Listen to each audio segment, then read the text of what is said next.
As always, actually, that was actually kind of like my life. Anyways, you know how this goes. This is all secondhand. I'm reading damn near from the newspaper. I just got a script. Don't come for me. I already got wrote up for something unverified. I really don't care because I said what I said.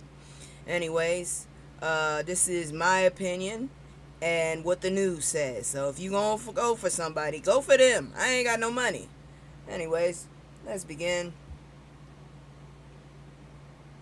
Let's get it. Green light, let's get it. Green light, let's get it. Green light, let's get it. I'm the future, I'm in it. Check score, I'm winning. Green light, let's get it. I just win, win, win, win, win. I'm on 10, 10, 10, 10, 10. Knew that was gonna happen. I knew it. Alright, hold on. Let me sit down. I gotta change these hotkeys. I thought I changed some of them. Apparently, I did not. Oh, Lord have mercy. Give me a moment. Then I will say hello to y'all. There we go. Now I just need to sit down. Alright, there we go. Somebody apparently, I need to fix something or somebody didn't do something right. Either way, hello, how you doing? Let's begin. Hello, motherfucker. Hi. And Hello. so anyways, give me a second here. We're going to look at the first news because it's fuckery all around, but you know how I do. Let me get over here so I can see comments and stuff. Alright, here we go. So, as always, I don't know what's going on with the news, but I know people acting a damn fool out here in Boston. They apparently don't like folks getting there on time. Apparently, there are reserved seats at the YMCA, and for some reason, I don't know why. There's this big old flashing light in front of me. But anyways, I don't know why you want to call the cops on a little old black lady. But that's neither here nor there. I'm just really irritated with this world in general. So you know how I do. Let me see if any of my hotkeys work. No, they don't. Let me try this one. Does that work? Yeah, there we go. That's exactly what I was trying to do. Okay, so anyways, let's begin because you already know. So, are these hotkeys gonna work? Because they playing with me today. What the hell's going on with my hotkeys? Okay, we doing that then. Alright, hold on. I gotta fix my hotkeys for a second here. Let me be right back. And, this is ridiculous. I'm highly annoyed by this. Where's my be right back? Because I don't know what happened. God dang it. You take one hotkey off and all the hotkeys go off.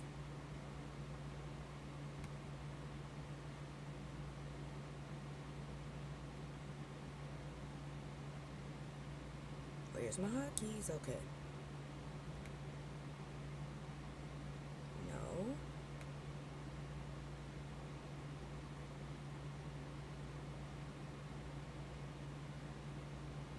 Are you serious?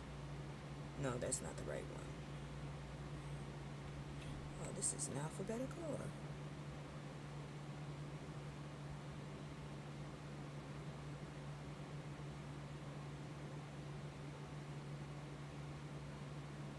What's going on here?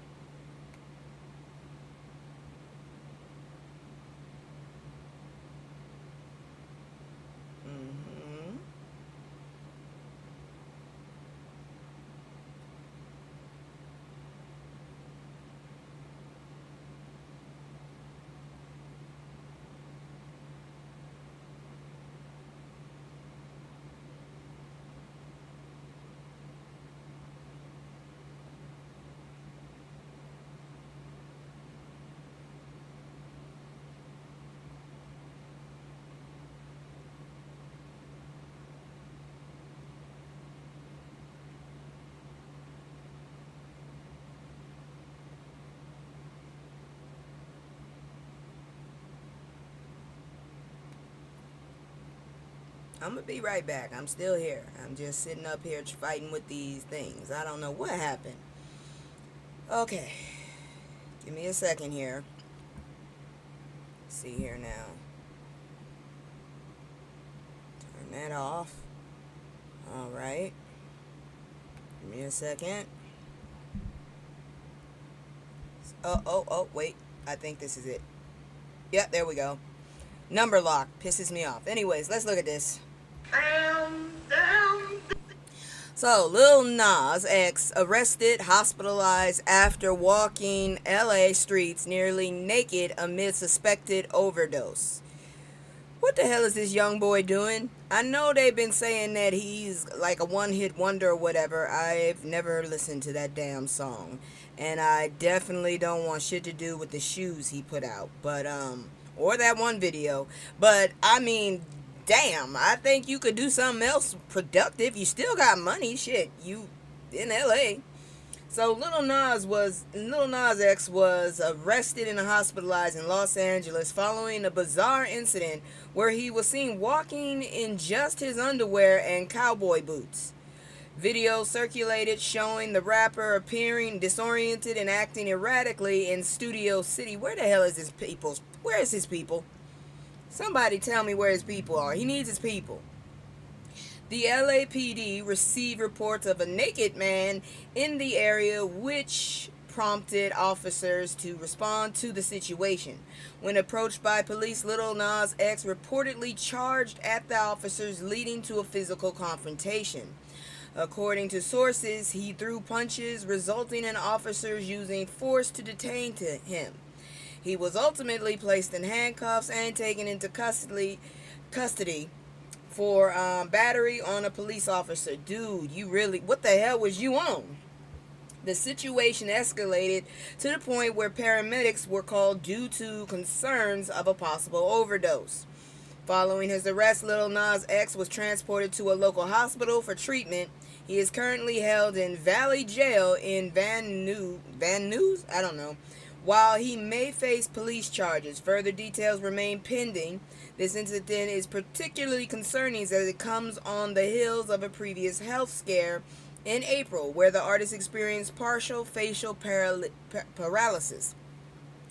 I don't know what to tell you, but it sounds like Hollywood has gotten another one and has completely eaten him up. And had dessert too. Oh Lord, he needs to go back to Georgia or wherever he's from and get back to his roots, cause something ain't happening right, and I'm not about to be, I don't want to be witness to it. I really don't. I already got enough stuff going on. I'm still fighting gray hairs every time I part my hair. It's hiding from me. How the hell I got slick ass gray hair? That don't work. And it ain't even gray. It goes straight white. I'm like, what the hell? Can we at least go to the midpoint first? Damn. Anyways, before I start, you know how I do. We're going to do the commercial. And then when we get back, we're going to have some fuckery. You see how I look right now, so you already know what's going to happen. Where the hell is my commercial? All right, I'll be right back. It's just me and the fam. It's just me and the fam. It's just me and the fam. It's just me and the fam. Yeah. It's just me and the fam.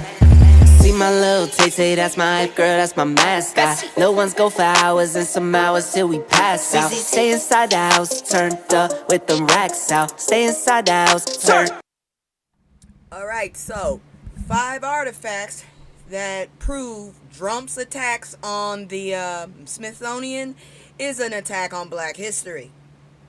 So felon Donald Trump is accused of attempting to erase elements of the country's history related to slavery and attacking black history. He specifically criticized the Smithsonian, claiming it focuses too much on slavery that is out of control. What the hell? Then it's you that's out of control. We didn't bring slavery to this bitch. You're gonna sit up there and talk about it's out of control. You better blame your own damn people. Fucker. I don't give a damn if your ass just got here. You still fed on the benefits of slavery. So I don't understand how the hell you gonna come up at... Oh, Lord.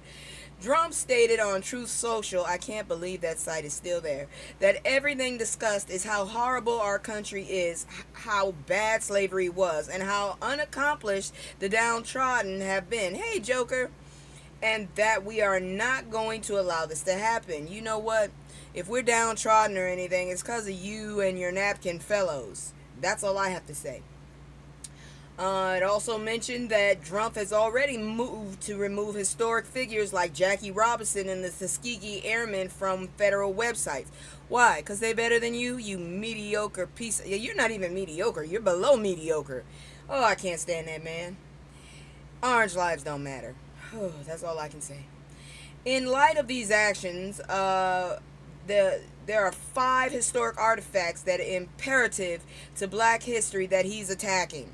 Harriet Tubman Shaw, gifted to Tubman by England's Queen Victoria in 1897. It can be seen at the National Museum of African American History and Culture. James Baldwin's writings, an exhibit at the National Portraits Gallery, celebrates Baldwin's 100th birthday, highlighting his significance and those who he influenced and who influenced him. Nat Turner's Bible. The Bible belonged to Nat Turner, who led a 4-day rebellion in Virginia in 1831 and is now located in the National Museum of African American History and Culture. It has lost pages at the beginning and end.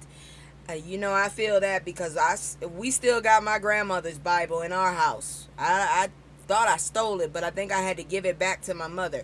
You need to put that on a shirt. Well, he's petty, so maybe not. Exactly.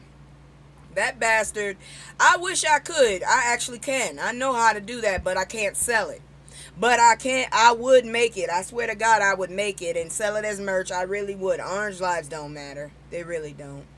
I think I'm going to do a cartoon about that shit. What's really bad is I'm a kind of orangey brown, but see, I'm a natural orange, as you know. What am I? I'm not pumpkin spice. You can kiss my ass on that. I'm more of a pecan, I think. Yeah, maybe a pecan. Anyways, what else did this jackass do? Oh, Mae Jeminson's NASA name tag. You know that woman's face. I done seen her face so much growing up. You can tell I'm an 80s baby. You can tell. Yeah, girl, I'm gonna go ahead and make a sticker first. That's what I'm gonna do. I'm gonna draw it.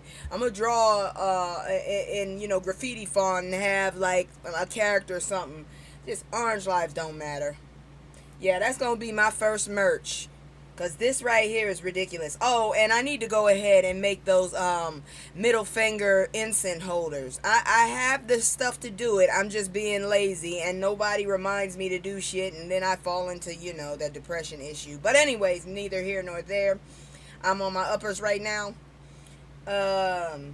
But anyways, yeah, her name tag. Belonging to the first black woman to travel space in 1992, her name tag is displayed at the National Air and Space Museum, allowing visitors, especially children, to learn more about her accomplishments. Well, hey, Terry girl, go take your behind to bed. Don't you have work?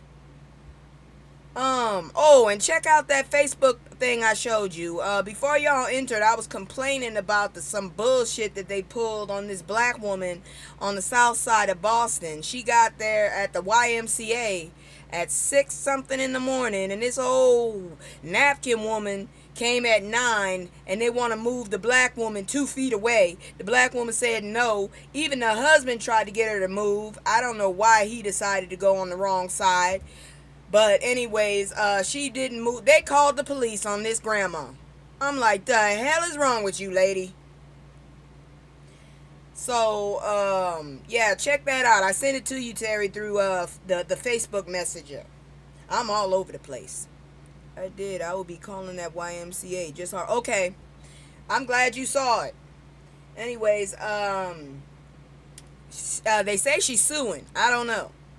Greensboro lunch counter stool, 2 chairs from the lunch sit-in during the civil rights movement where protesters faced violence for demonstrating against segregation, are displayed at the National Museum of African American History and Culture. These were donated by the International Civil Rights Center and Museum. So these are some of the artifacts this jackass is trying to get rid of. And honestly, I don't know what the fuck is wrong with him, because his daddy what is like what maybe second generation. You motherfucker, you couldn't own slaves, so what? You want to go back to the time so you could? Bastard, it ain't never gonna happen. It ain't never in this world gonna happen. I'm telling you right the fuck now, it ain't gonna happen. Whew. Anyways, oh, and Terry, I need to talk to you about hairstylists too, because I'm tired of sitting up here trying to do my hair right. I want to go out, and if I want to go out, I want to go out and look good. Shit. I'll talk to you later about that. But anyways, as always, we got more shit to come. I just need to take a pause and look at this shit. It's going to be some Freudenscheiden. It should be in the other area, but I just wanted to put it up here. And I was rushing because school has started, y'all. And, well, it starts tomorrow, but I'm already freaking out about homework. So, shit. Tells you. Anyways, look at this. Here's where all the legal cases against Trump stand since his return to the White House. Oh yeah, Terry, did you do the did you get a ticket? Going back to Trump, yeah. So before returning to the White House, felon Trump faced numerous civil lawsuits and criminal charges that jeopardized his finances and freedom. Following his re-election, many of these cases have either been have been resolved, dropped, or set aside. I'm hoping on those set aside ones. I hope they come back. I really do. Including a notable appeals court ruling that dismissed a significant financial penalty in a lawsuit by New York Attorney General Letitia James. And y'all wonder why he can't leave her alone, because she got his ass pinned. Notably, Trump was convicted in a hush money case but received no jail time and is appealing this conviction alongside other legal challenges related to election interference and SA lawsuits. Yeah, a lot of those. How come nobody consider that when I don't understand. Y'all more irritated with Epstein than the fact that this is also a predator. You voted a Ross's predator in, okay? The only difference is he's not Jewish. He's German. And Irish. Fucker. Anyways, either way, he still is a predator. He has assaulted and hurt women. And probably some girls too. I don't know, because he does hang out with old boy.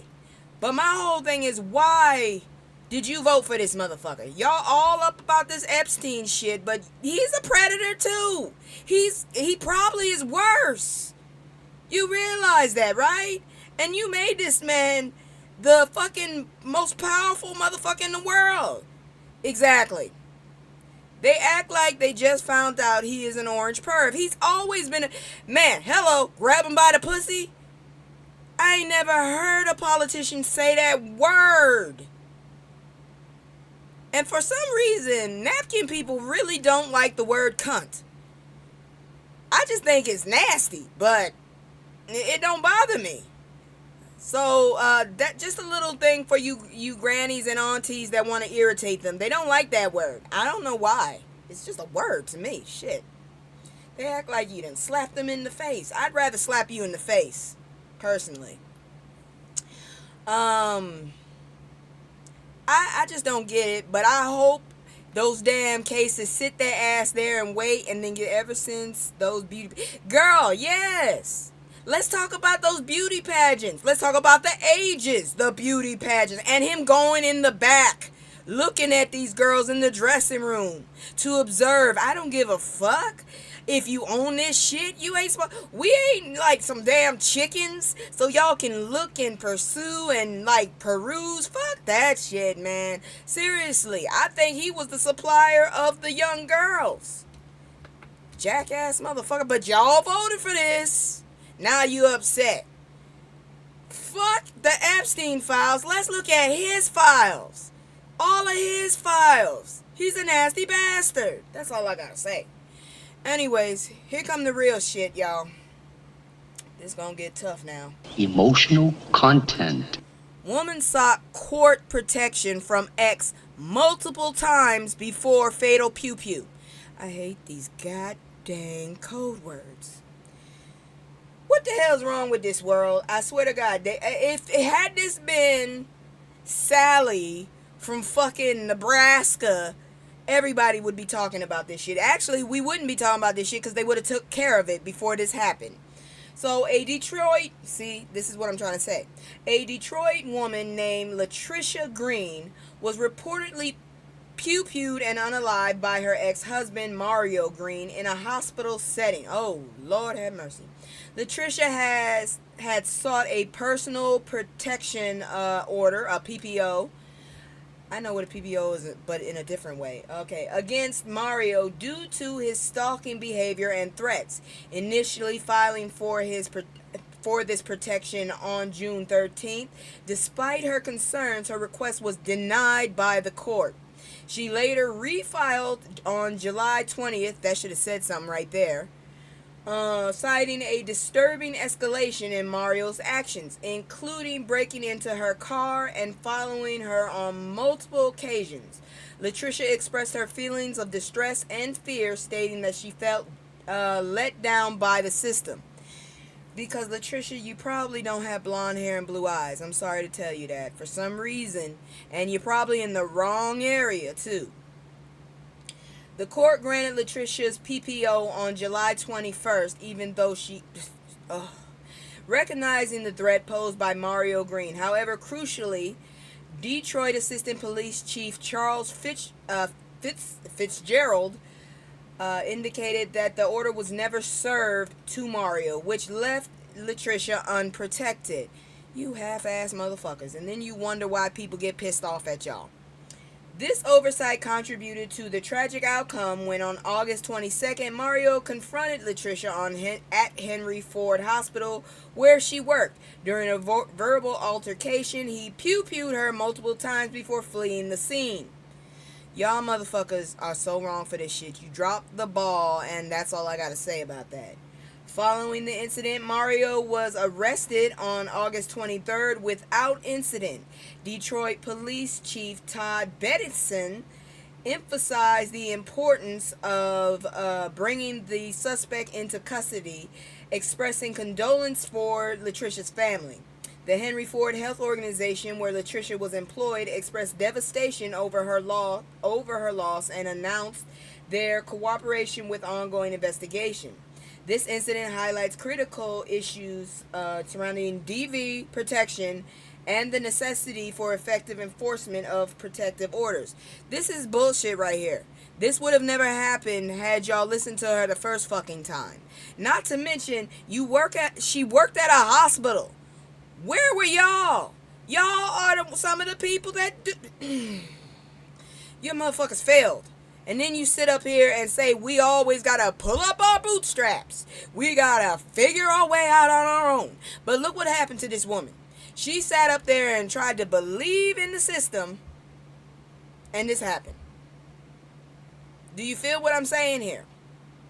Y'all didn't listen to her. She went to y'all multiple times, and I'm pretty sure if she went to to enforcement, I'm pretty sure that hospital is aware of her situation. And nobody sat up there and backed her up. Now you're sitting up here devastated? No, you're devastated because her life issue, the situation that she asked y'all to help her with, came into y'all business. Okay? And I'm pretty sure that I've not seen anyone reporting this so far on YouTube. I've not seen this on any of the news stories so far. So maybe I'm late, maybe I'm early, but I'm pretty sure had she been in a different area or been a different race perhaps, she would not be gone. Yeah, the family definitely needs to sue. She was failed, definitely. That's ridiculous.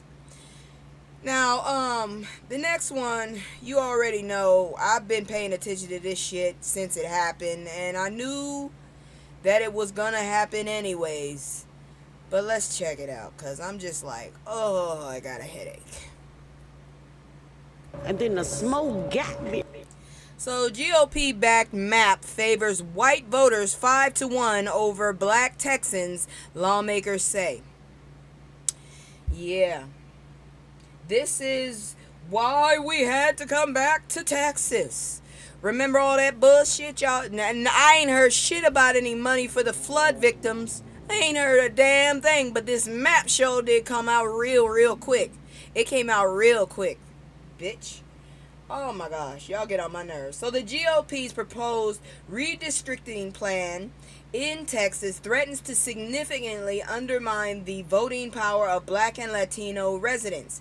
Texas State Representative Vince Perez has highlighted the stark disparities in political representation that the new map would create. According to estimates, it would require approximately 445,000 white residents to elect one member of Congress, whereas Latino residents would need about 1.4 million and Black residents around 2 million. Are you serious? This is some bullshit.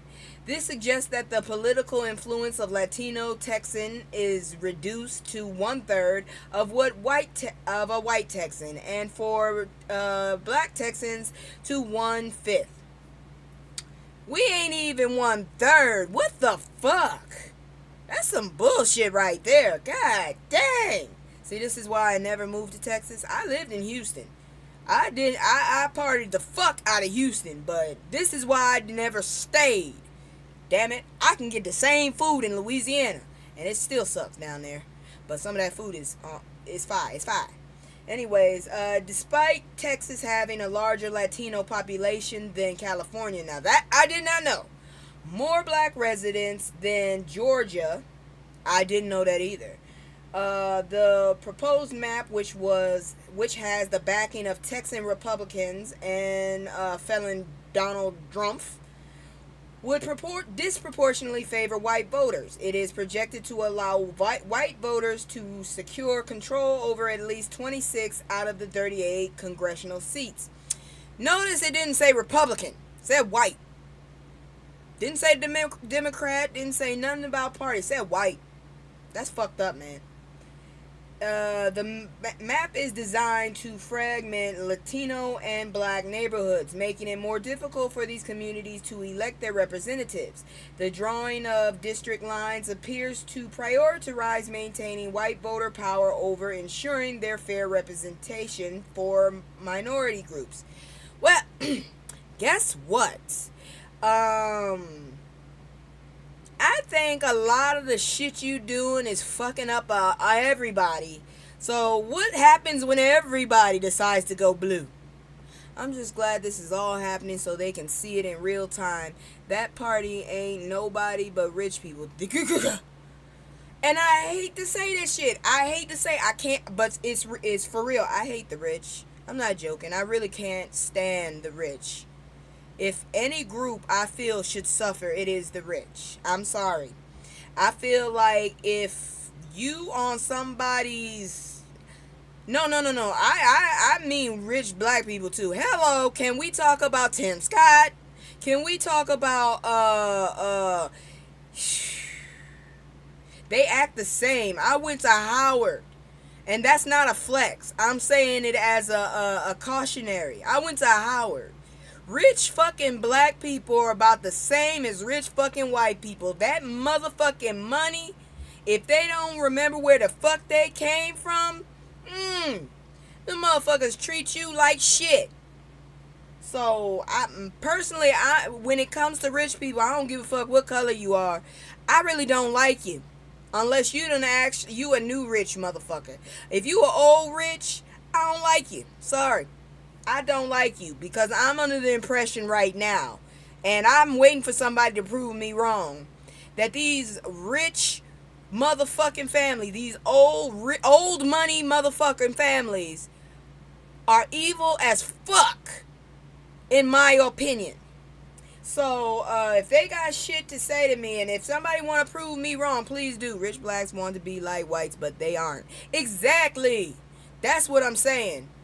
Girl, I done seen some of these motherfuckers. I'm sitting up here like, hey, this is the definition of not all skin folk are kinfolk.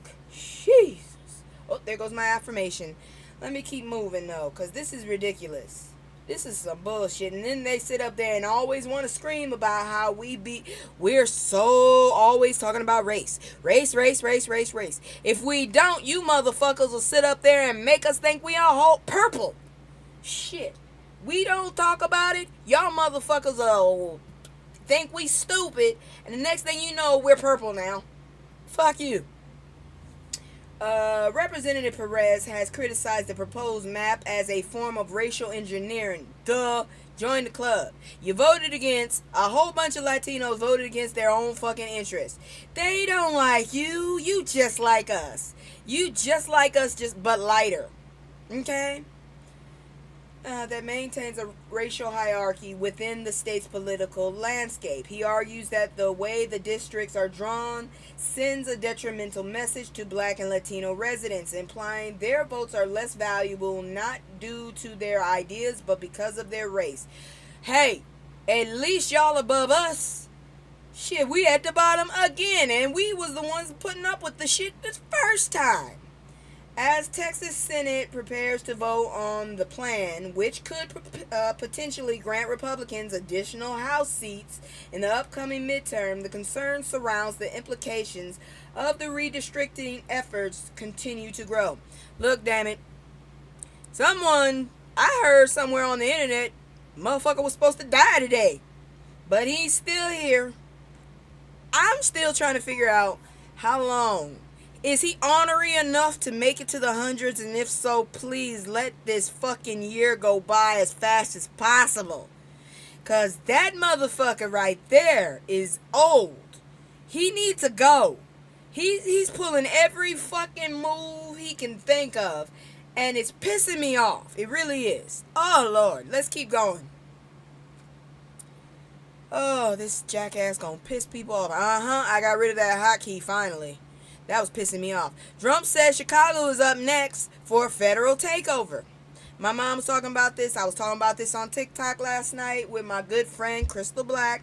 Go check out her TikTok or check her out on Instagram. She's all around the place. Just look for Crystal Black or Crystal Black. Anyways, felon Donald Trump, there we go, has announced plans for a federal crackdown on crime in Chicago following recent actions in Washington, D.C. He stated that after deploying National Guard troops in the capital, Chicago would be next on his agenda and indicated he could maintain troops in D.C. for an extended period by declaring a national emergency. What is the national emergency, you jackass? There's a reason why it's called emergency. Because emergency means right now, you asshole. Like, this needs help now. Ooh, I can't stand this, man. How are they letting this happen? Oh, okay, come on. Tell me the truth. Did aliens, like, zap us into a comic book? That has to be it. Because my brain cannot handle this. I just was reminded of a quote from George Carlin. And I have to understand that he said, consider, I gotta go look it up because it's something about stupid people. And they're more stupid than you thought they were. I thought, man, I have been very generous to this country when it comes to intelligence. I have been very generous because I'm telling you right now, this year right here has caused me more panic attacks and damn issues and unexplained just dread. Oh Lord, I'm just like, oh my God, y'all are stupid. I thought we were the intelligent country. I thought, we had that. Yeah, I actually at one point was a proud American. I actually was. Can you believe it?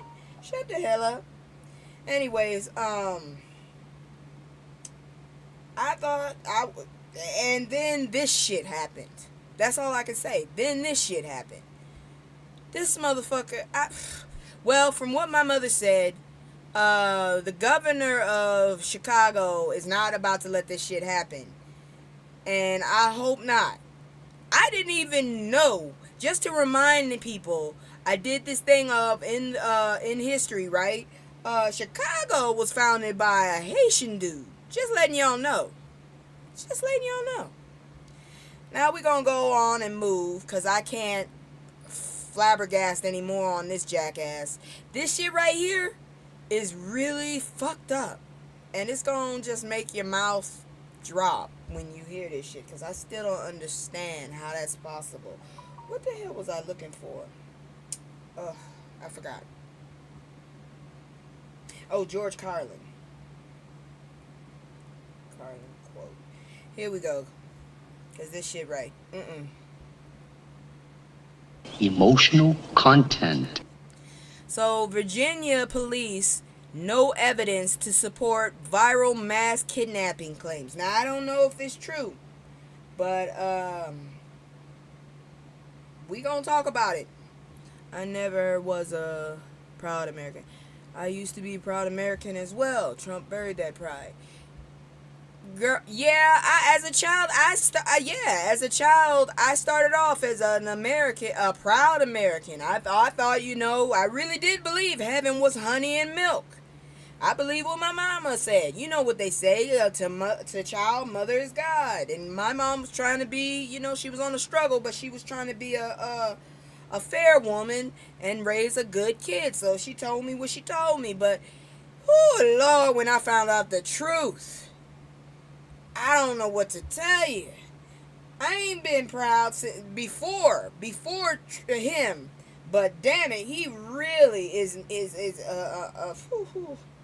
he really got me fucked up. Cause I already saw a lot of the bullshit they was doing, but he really got me. Let me see here now. Okay, I got you. All right, so George Carlin said, think of how stupid the average person is and realize half of them are stupider than that. That's what I have to hold on to. And honestly, I never thought the average person was stupid, but now I realize, yeah. So it's like I'm experiencing mind-blowing situations of stupidity every day of this year now. Fuck. All right, so let's talk about this. So Virginia State Police have responded to a surge of viral social media posts that allege mass child abductions occurring in the state. In their official statement, they clarified that there is no evidence supporting these claims. The agency has noted that there are not currently investigating any reports of mass abductions, dispelling the panic that has been fueled by these online rumors. Please, people, if you're going to talk about something, make sure that you have receipts, please. The rumors about mass kidnappings may have originated from misinterpretations of statistics from the National Center of Missing and Exploited Children. Virginia frequently appears at the top of the missing child reports due to its proactive reporting practices. In the week when the viral TikTok videos emerged, 88 children were reported missing, which is slightly below the state's weekly average. Damn, that's scary. Who the hell is taking kids like that? Have you been in a room with these jokers for over 8 hours? You want to get the hell away from them, because you can't kick their ass. Most of these reports involve runaways, and only a small percentage of cases remain unsolved. State police emphasize the need of the community to verify information before sharing it online, especially concerning sensitive topics like missing children. They highlighted that out of 3,274 children reported missing this year, only 2 Amber Alerts were issued, both of which were resulted in safe recovery of the children involved. This underscores the importance of relying on accurate information and the responsibility of individuals to prevent the spread of information. But here's about the thing. A lot of people report things and some of the shit be serious, and people don't take it seriously. They don't report it. They don't actually implement it. Like I just reported, the woman tried to get a protective order and they never served it to that dude. So you have to be careful either way. Report your shit and keep pushing it if it's true. If it ain't, knock it the fuck off. We ain't got time for that right now. We got an idiot in office. Shit. That would be a good shirt too. Knock it the fuck off. We ain't got time right now. We got an idiot in office. And he is trying to make this world, this country, a damn redneck nation. I swear to God he is. Fuck it. I still can't get over it. The motherfucker said that he was thinking about having the UFC match, cage match, at the White House. What the fuck? Yes, he is much an idiot. A very big idiot. Oh, Lord Jesus. Alright, here comes some more fuckery for you. Most serious charges dropped for ex-officers in deadly Breonna Taylor raid. It just keeps getting better, don't it? The fuck is wrong? Tell me you don't like me after we done built everything without telling me you don't like me, you bitches. Oh my gosh, I hate them so much. I hate them so much. Alright, so a federal judge has dismissed the most serious charges against two ex-Louisville police officers, Kyle Meany and Joshua James. Yeesh, Trump and his minions enjoy tearing this country down. They gonna go. I believe they gonna move their asses to Russia. That's what I believe is gonna happen. They gonna take their asses to Russia once this shit is done. We gonna fall like Rome because of this asshole, and these dumbasses in this country allowed it. Again, my brain has blown because of the stupidity. I just couldn't fathom. I had too much credit to this fucking country. Too much. In what way are they innocent? This is disgusting. Of course it is. So let me tell you. The raid was executed under a no-knock warrant that was later deemed to be based on incorrect information. During the incident, Taylor's boyfriend, Kenneth Walker, mistakenly believed the officers were intruders and fired at them, leading to a police response that resulted in Taylor's unaliving. In his ruling, U.S. District Charles Simpson stated that the prosecutors could not connect Taylor's death to the absence of a warrant because the officers' return fire was deemed a legal action. Not if you don't let people know who the hell you are. Shit. But was characterized as a tragic incident of legal crossfire initiated by Walker. Earlier in August 2024, Judge Simpson had already dropped felony civil rights charges against both officers. So what the fuck is it? So justice is only based on fucking popular demand? The fuck is this shit? Whatever the society is pushing, that's what we're doing? All these fucking racists are coming out of the woodwork, so now we can do the most racist shit now? And I guess when the social justice warriors come back, then you'll actually do what you're supposed to do. How about you do what you're supposed to do? Because you paid for it. Fuck. Despite the dismissal of most serious charges, Meany and James still face lesser misdemeanor charges. Additionally, James is charged with conspiracy and falsification of records in a federal investigation, while Meany is accused of making a false statement to the federal investigators. The case continues to draw attention, highlighting ongoing issues surrounding police conduct and accountability. I don't know how the hell I'm going to make a title for this damn part, because I'm telling you right now, I can't put the words I feel for the title for this story. Didn't they have the wrong address or something like that? I told you the wrong information. She lost her life. They about to drive me to drink. Huh. Girl, I had a bottle of wine and some moonshine last night. Shit. Gut rot. Because you know I'm broke as hell. Whew. We ain't done. We ain't done. But guess what? It's time, y'all. It is time. If you're scared, go hide for a second. I'm giving you fair warning because I'm about to bring out the leopard. It is time for playing stupid games and winning stupid prizes. So give me a second and watch me do something. Watch me do something new because I'm so fucking sick and tired. It didn't work last time, but now I got it. I gotcha. I got you now. Let me see here now. Give me just a second. Because I never did set up capture for this one. I had to redo some shit. You know what I'm saying? Let me see here now. There we go. Yes. Okay. Nope. I need that always. Yep. Through the microphone. Okay. And let's see here now. Give me just a moment. We about to play some games. I think I got it.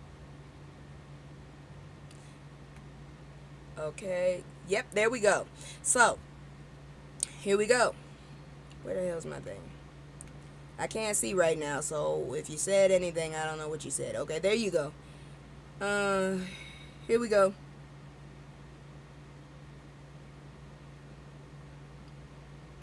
I don't want the second, I want this.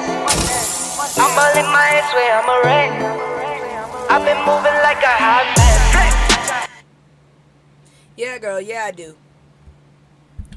So, Green ripped for questioning Jasmine Crockett's Black American struggle. If you black in this country,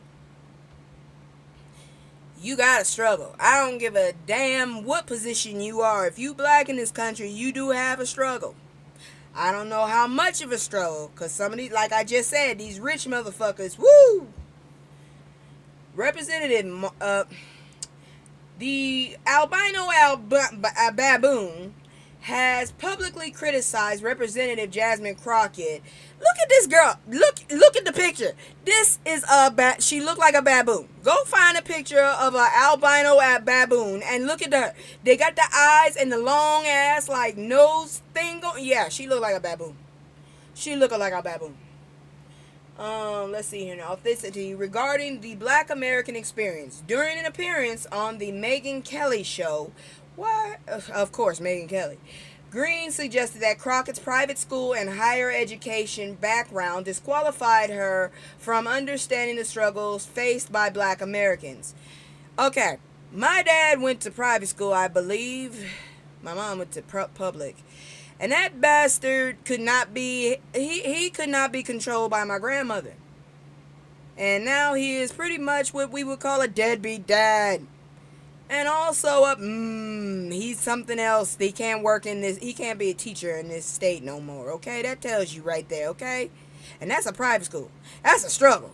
The bad bleach. Yes, the bad bleached bad. No, it's what is it? Bleached blonde, bad built body. There it is. Bleached blonde, bad built body. They need to make that a song. Bleached blonde, bad built body. Bleached blonde, bad built body. Anyways. So the she's what the fuck? She's saying that Crockett is basically fake. First of all, she don't know shit about black communities. Not all black communities are the same. You have well-to-do black communities where they act like bougie white folks. You have middle-class black communities where people just want to live their fucking life. And you have lower class where people are fucking off or they trying and they just can't make it. Okay? There's a lot of different communities, you ignorant ass bastard. How you gonna say she's fake? She black. She already has a struggle right there. The minute she's born, she's been judged. You dumbass. Oh. I don't know what the hell to tell y'all, but y'all gotta stop. Just cause a heifer got blonde hair don't make her pretty at all. Shit. If anything, I notice your features more. God dang, that's ugly ass woman.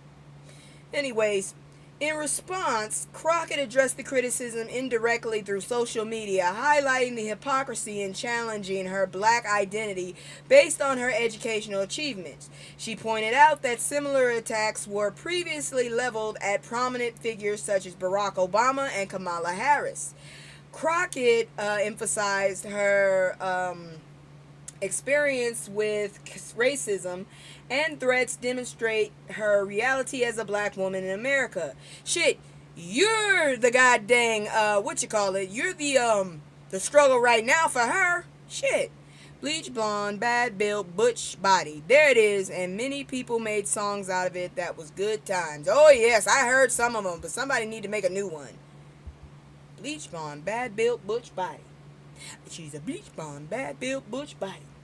Yeah, she do have a butch body. I don't even think that's a butch body. I think it's just a broke down body, really. Shit, bleach blonde, bad built, broke down body, if you ask me. So Crockett emphasized that her experiences with racism and threats demonstrate her reality as a black woman in America, arguing that education does not define one's identity or authenticity. I have a lot of education. I am not a very smart person. Just saying. She urged Green and others to refrain from making judgments about her lived experience. Green's comments drew significant backlash from scholars and activists who criticized her for reducing the black experience to a stereotype of poverty and struggle. Portia Allen Kyle of Color of Change labeled Green's remarks as macroaggressions, asserting that they perpetuate harmful stereotypes about blackness. Other commentators, such as Deepak Sarma, noted that Green's focus on Crockett's appearance rather than her contribution reflects on long-standing racist strategy aimed at undermining the credibility of black women. Say it again. This ongoing discourse highlights the complexities of race and identity representation in society. Yeah, exactly. Not all black women have thick eyebrows. I personally like mine thin. Not all black women wear long hair. Some have short and it's very cute on them. Some wear braids and it's very cute on them. Just because we like to change our goddamn hair don't make us quote unquote black. It's all of it. Everything makes us black, you jackass. The fact that you're questioning this woman exemplifies that she's black. Jackass, I'm so glad she got ripped. Dumbass. And did y'all hear about this shit? Wait, what would you say? What would MTG know about her struggle? She always has... Yep. Can somebody tell me? Have y'all heard about this stupid shit? I think I went to one once because I was dating someone who wanted to go there. Otherwise, I have never gone to one of these. Did I go to a Cracker Barrel? Or was that another one? What's the other one that old people go to? I think I went to that one. I don't know. I've never been to a Cracker Barrel. I always wanted to go look inside. I didn't realize it was white wiggity, white. So, anyways, accordingly, so Cracker Barrel unveiled a redesign of its iconic logo. So basically, I saw it. They got rid of like the cracker. Basically, yes, they lost $200 million because they rebranded. Yeah, so basically, they got rid of the cracker and the barrel. All you see is Cracker Barrel. So they got rid of them and the old country store. They got rid of all of that, and the white folks are losing their minds. I don't give a shit what you do to the thing. Just don't change the fucking recipes. That's all I have to say. Just don't change the recipes, and we good. As long as I come into your restaurant and ain't nothing moving that shouldn't be moving, I'm good. That's all I'll try my damnedest never to use your bathroom, because I'm terrified of public bathrooms, and that's the truth. Anyways, Cracker Barrel unveiled a redesign of its iconic logo on August 20th, shifting from illustration of a white man leaning on a barrel to a more minimalistic design featuring just the chain name on a yellow background, because they broke. This logo redesign is part of a broader renovation of their restaurants. I don't know if they broke, but shit, it sounds like they broke to me. The redesign caused Cracker Barrel's stock to plummet, resulting in a loss of over $90 million just in one day, according to CBS News. Many fans of the old logo, including MAGA supporters, expressed outrage on Twitter over the new modern design. Republican politicians and financial analyst Byron Donalds called the rebrand woke. How the hell is that woke? It's cheap. That's what you call it. It's cheap. Wait a minute. I've been to a Cracker Barrel. Hold on.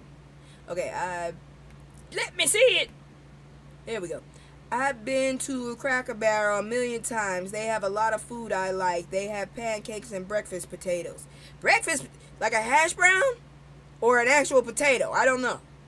Cracker Barrel had a history of racist culture in their restaurant and was sued in the past. Oh, I ain't never been to one. I've seen one. I wanted to go into one to look around, because I for some reason, I thought about cheese crackers. Every time I think about Cracker Barrel, I think about cheese crackers. I want Cheez-Its. Sorry. Anyways, Republican politician, financial analyst Byron Donalds called the rebrand woke, stating no one asked for this woke rebrand. It's time to make Cracker Barrel great again. Whatever. Republican radio presenter Owen Schroyer, I don't care if I said that wrong, mockingly suggested Cracker Barrel embrace the hilarious irony of a racial slur against your own main demographic with its logo. In a surprising twist, some black individuals on Twitter humorously expressed a desire for Cracker Barrel to maintain its racism aesthetic with the old logos. Hash brown casserole. Oh, okay. I've never had a casserole. I've had a casserole. I've never had a hash brown casserole. Now I'm curious about that. Because hash browns are pretty good if you put enough seasoning on them. I'm just saying. I've had some hash browns without any seasoning. It's disgusting. I hate it. It tastes like fucking like cardboard. Yeah. Anyways. Let's see here now. Comedian Kevin Fredericks posted, "You gotta have the racism aesthetic. If I don't feel like I'm on the set of Sinners, then how do I know I'm in a Cracker Barrel? This is a gentrified Cracker Barrel. Well, now y'all know how we feel about what y'all do to us." Another user stated, "Nah, bruh, Cracker Barrel without the racist undertone won't taste the same. Keep it like it was." Ew. I didn't know racism was delicious. Another user stated, however, many black people on Twitter found the outrage over the new logo ridiculous, emphasizing there are more significant issues to focus on. Yeah, pretty much. One user highlighted this disparity.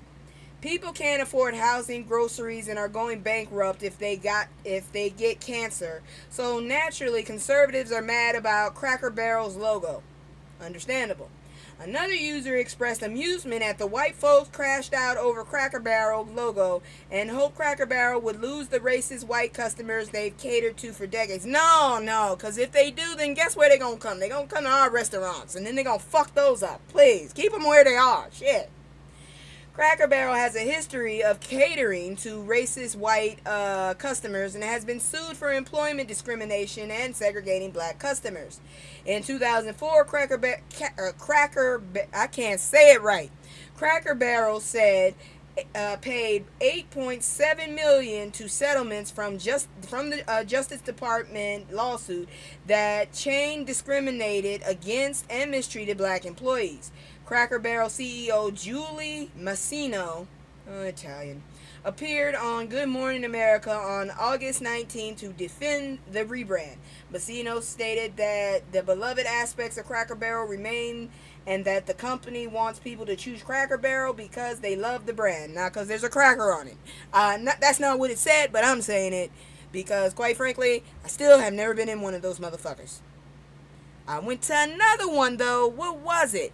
What's the other one that the old people go to go eat? I was dating someone and they made me go into one of them bitches. I was like, good grief. This is weird.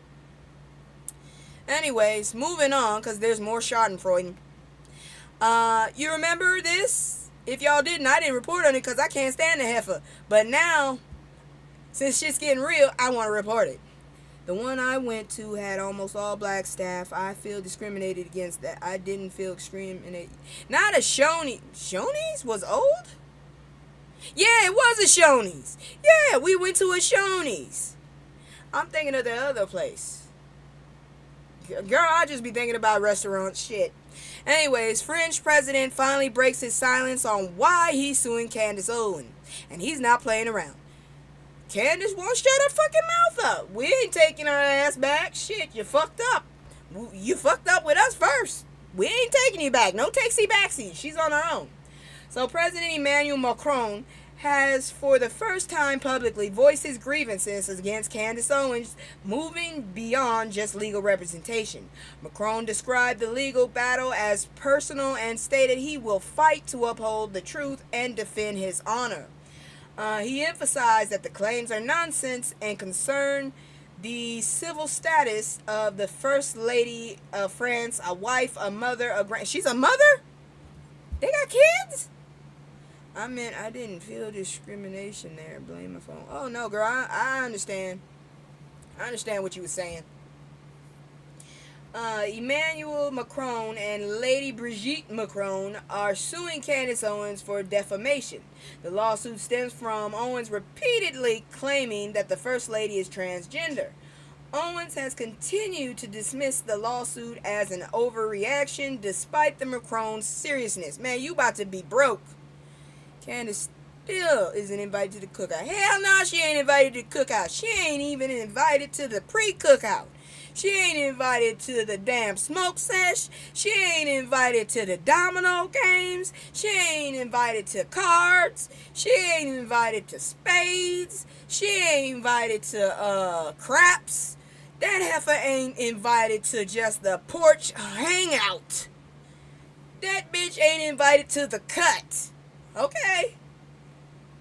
Let's see here now. The French official hired a private investigator to look into Owens' ongoing controversies. The Macrons are also hired private investigators to document Owens' ties to far-right politicians in France, Russia, and the U.S., according to the Financial Times. Dan Nardello, executive chair of Nardello and Company, stated that Macron filed the lawsuit with full knowledge of Owens' alliances. Part of their case involves understanding why Owens baselessly charged the First Lady. Owens falsely claimed in an 8-part series. Bitch, you went overboard. 8? I don't do 8 of shit. Yes, the Macrons have children, and she's still saying the woman is a man, demanding to see pregnancy photos. Oh, Lord Jesus. If they got kids, I'm cool. I don't give a fuck. I just thought she was old as hell for him, and that was it. That's what happens. Old people like young people. Some young people like old people. They hook up. People sometimes think it's gross, and people live on. That's all there is to it. Anyways, Now, if you 18 and you dating like a 50-year-old, that's just ridiculous to me. I just can't. And if you're my 18-year-old, I guess you're going to have to disown me, because I will not let go of you. You definitely get worms. Anyways, let's see. Dan Nardello, executive chair of Nardello and Company, stated that Macron's filed the lawsuit with full knowledge of Owens' alliances. Part of their case involves understanding why Owens baselessly targeted the First Lady. Owens falsely claimed in an 8-part series that Macron's wife was born male and stole another person's identity before transitioning. Damn, now she stole somebody's... She is much older than him. That's another story. Hey, if the shit still work, that's fine with me. Shit, I don't care. I mean, if he like them old, go for it. I personally do not want an old man. I'm already fighting with my shit, but I also don't want a young man. I want somebody dealing with the same shit I'm dealing with right now. Anyways, let me see here now. Part of their case involves understanding why investigators found that the conspiracy theory originated with a Spanish blogger in 2017. So this bitch got it from somebody else. No, she didn't learn. She has not learned anything. But how you expect her to learn from Tasha K and Cardi B? They're black. She's not. Okay? They're black, and she's a very burnt napkin. There. That's the best I can tell you. A very burnt napkin. A napkin that almost burnt to a crisp, but got pulled before, so it just has that brown singe. Yeah, that's what she is. That's the best I can tell you. That's the only way, because there's no way that she would know anything about Tasha K. And the only reason she know about Cardi B is because Cardi B be trying to talk about politics when she need to handle her own politics. Anyways, so this shit wasn't even her original rumor. It was a rumor from a person in Spain, you dumb bitch. Oh Lord, the rumor spread to France and was supported by Xavier Poussard, author of Becoming Brigitte. Poussard translated his debunked findings into English and shared them with Owens. Poussard set you up, bitch. That's what he did. Poussard believes Owens knew nothing about Brigitte Macron a month prior, but then took on the case, putting her career on the line. Damn you, stupid. I'm not putting my money on the line for a rumor. I need to investigate that shit myself. Poussard also claimed the conspiracy received a real boost from the Trump entourage. Owens had warned multiple times to stop spreading theories about the first lady Brigitte. Owens even claimed that felon Donald Trump called her to say her attacks were allegedly damaging diplomatic relations between the two countries.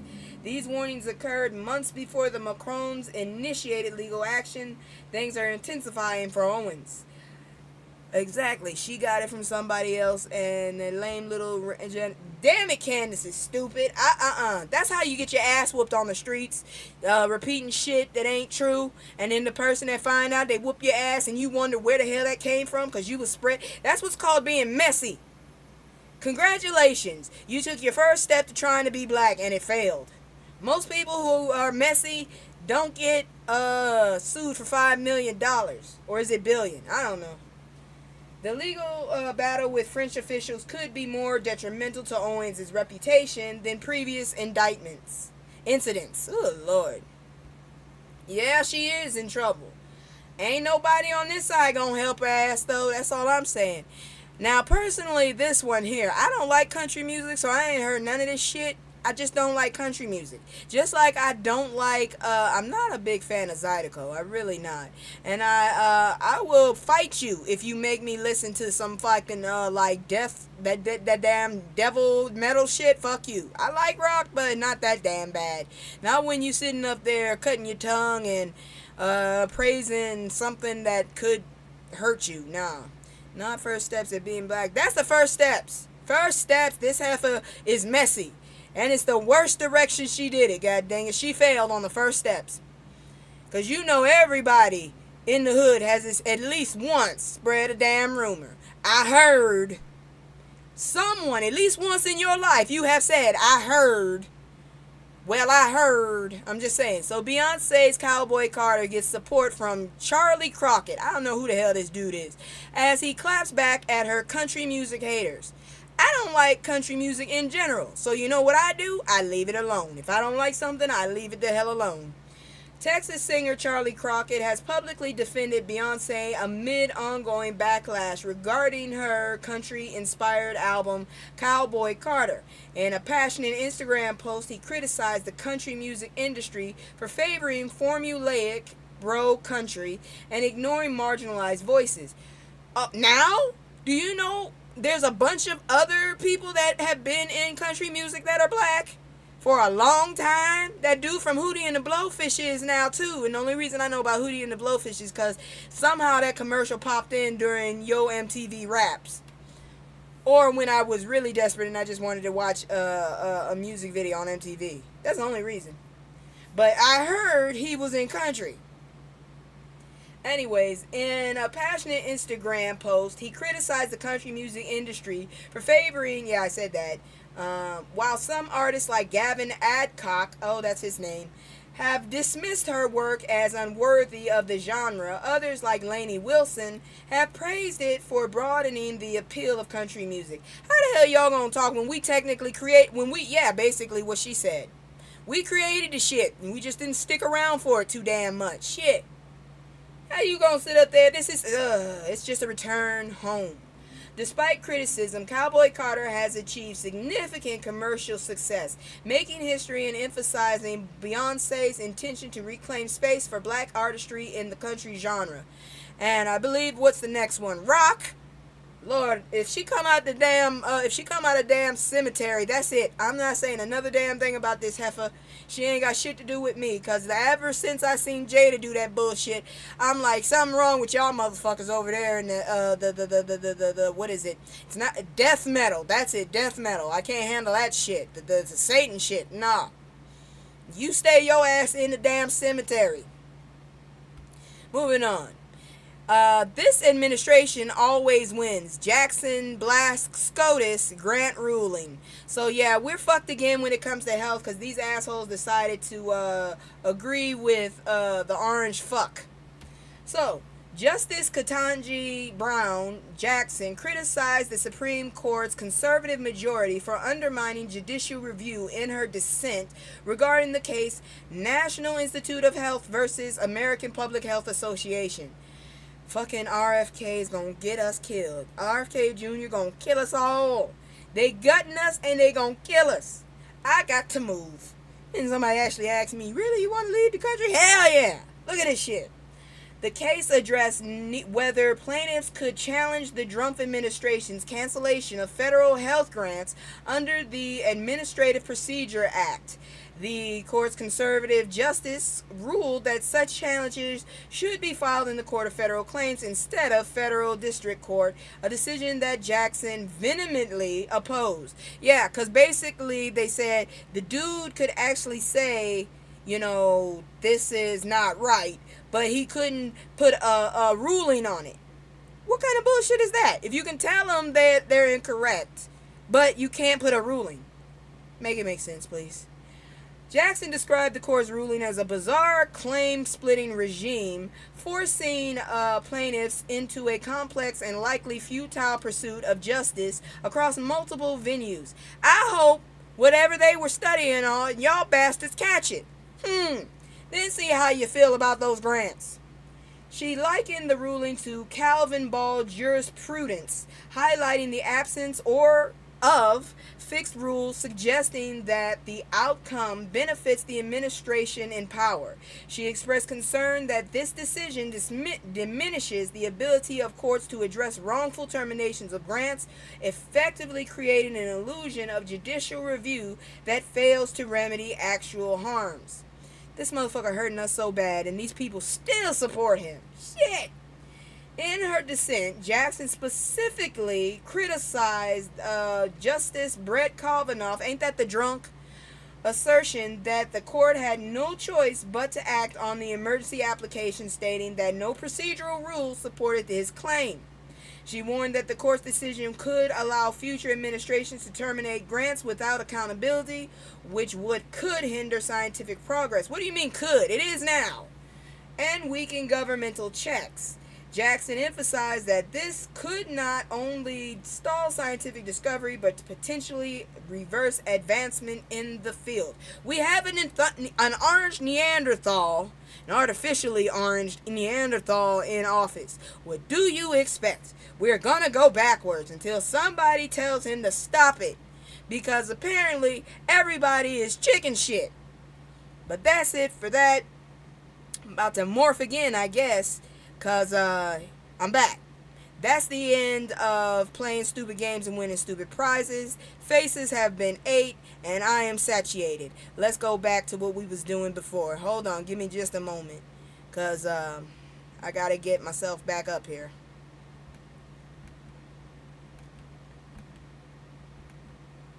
Alright, I'm back.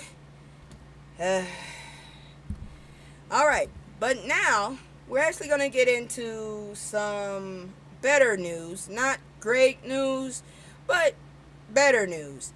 I honestly don't know how I feel about this shit, but we're going to talk about it. Let's talk about it in just a second. Just a second. I'm confused. Emotional content.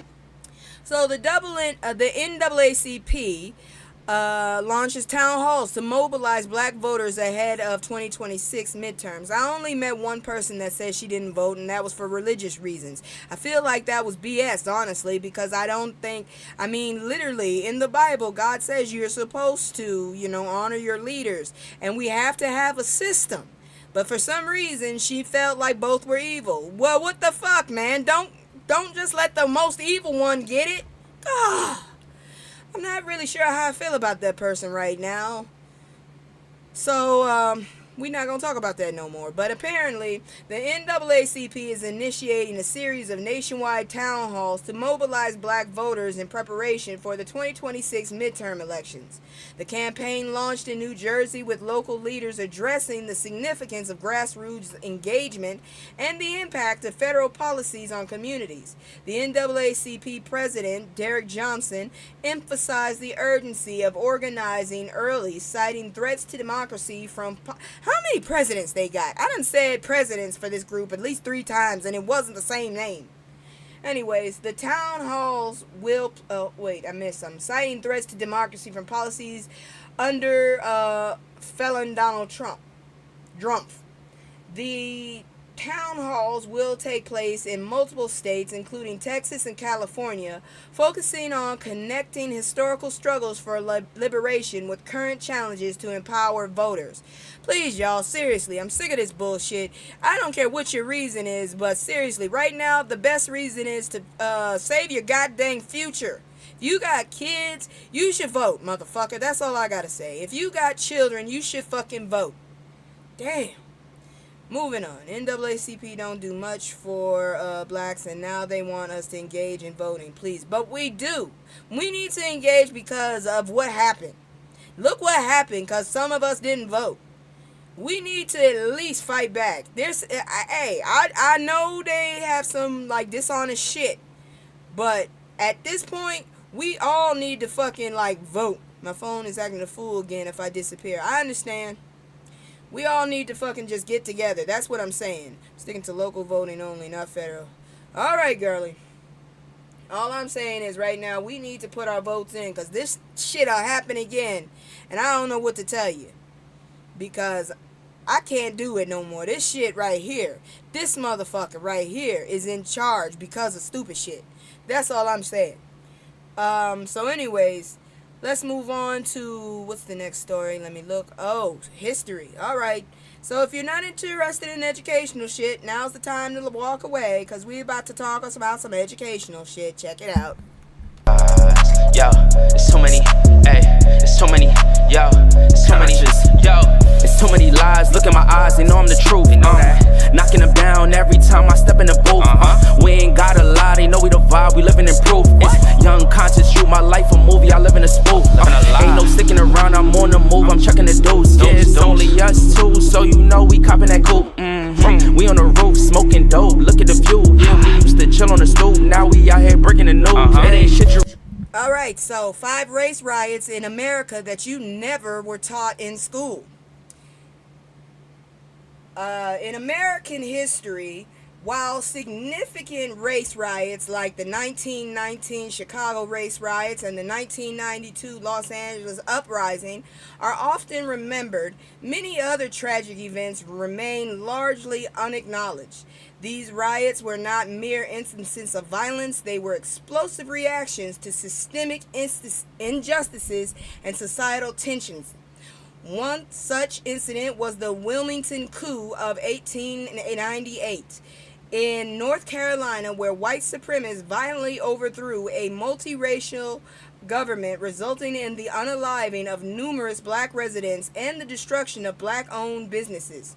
This event is notable as the only successful coup d'etat on American soil and highlights the lengths to which some went to maintain racial dominance. That's a damn shame. Another significant event is the East St. Louis Massacre of 1917, which arose from tensions between newly arrived black workers and white residents amid labor disputes. A rumor about a black man unaliving a white man triggered a violent reaction, leading to brutal attacks on the black community. The aftermath saw thousands of black residents fleeing the city and considerable property damage. Furthermore, the Red Summer of 1919 saw a surge of race riots across the nation, including those in Washington, D.C. and Chicago, fueled by returning black soldiers' demands for civil rights and exasperated by false accusations and racial tension. The Tulsa Race Massacre of 1921 and the Rosewood Massacre of 1923, can't watch that movie unless I stay in all week, illustrate the catastrophic impact of racially motivated violence. In Tulsa, the destruction of the prosperous Greenwood district resulted in the deaths of hundreds and the loss of a thriving black community.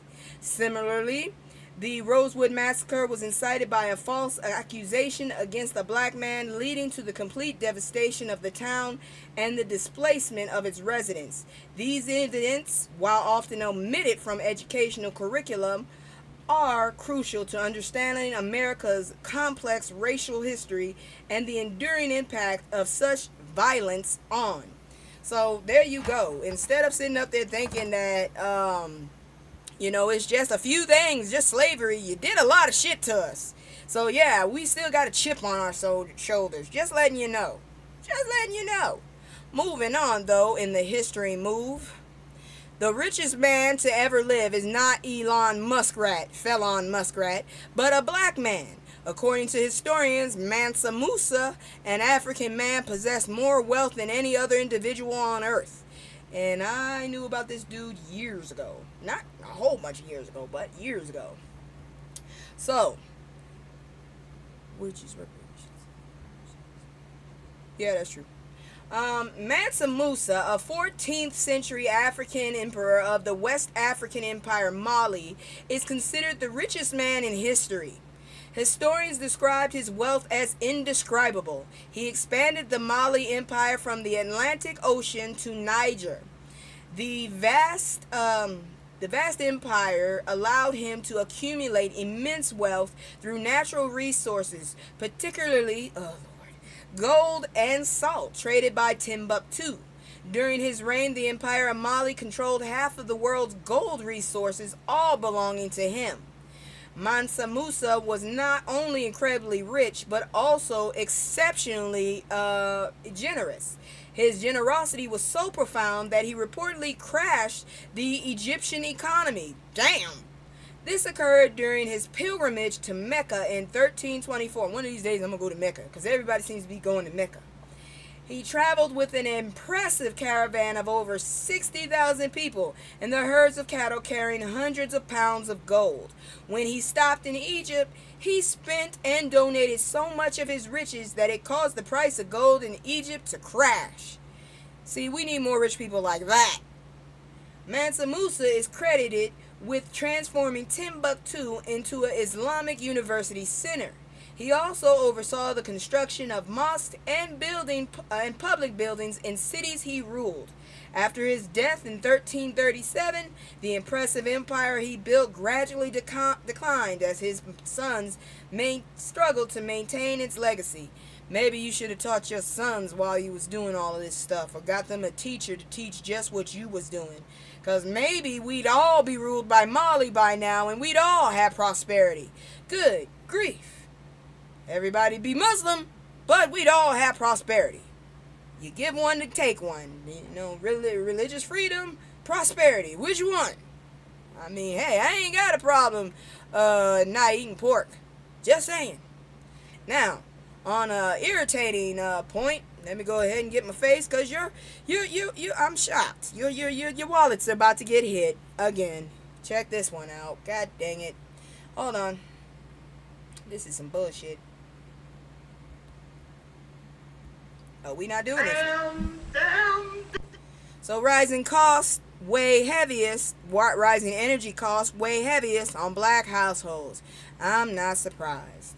The financial strain of energy costs significantly affects African American families, who often spend a larger portion of their income on energy bills compared to their white counterparts. Because we don't like to smell ourselves, and we don't like being in the heat like that.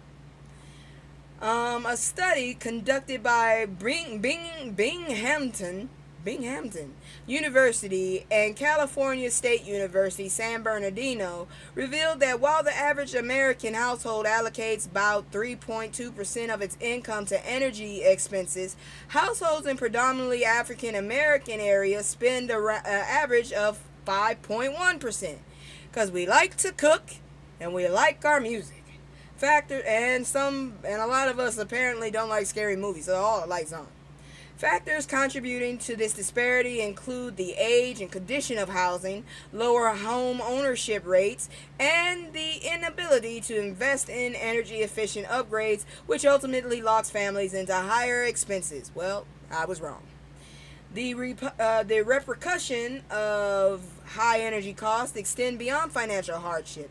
Families that spend more than 10% of their income on energy face difficult choices, often cutting back on essential needs like food and medicine.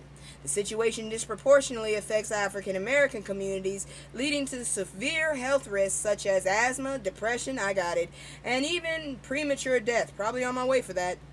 Many families are forced to live in unsafe temperatures to manage costs, indicating a direct link between energy burden and overall well-being. Man, you don't know the half of it. The challenge faced by African American households regarding energy costs are rooted in historical injustices, particularly in neighborhoods that were once redlined. Research indicates that these communities continue to endure disadvantages, including poor housing quality and increased climate risks. Experts emphasize the need for policymakers to implement target initiatives that especially address these inequities, especially in areas where low-income families reside, to effectively mitigate the impacts of energy burden and promote equitable access to resources. This is some fucked up shit. So, there you go. There's the news about that. And now we are about to go into some good old good news. So I'm going to have to do two of them. Don't claim that you will have a healthy pregnancy. Thank you, girl. Thank you. I'm hoping. I'm still waiting for my call. I got to talk to a VA consultant about pregnancy. They talking about giving me an advocate. Thank you, because I'm doing this and it is very confusing walking through all that red tape. But now what we about to do is we about to go and give a shout out. I don't think I have my flowers one. Do I have my flowers one? Let me see.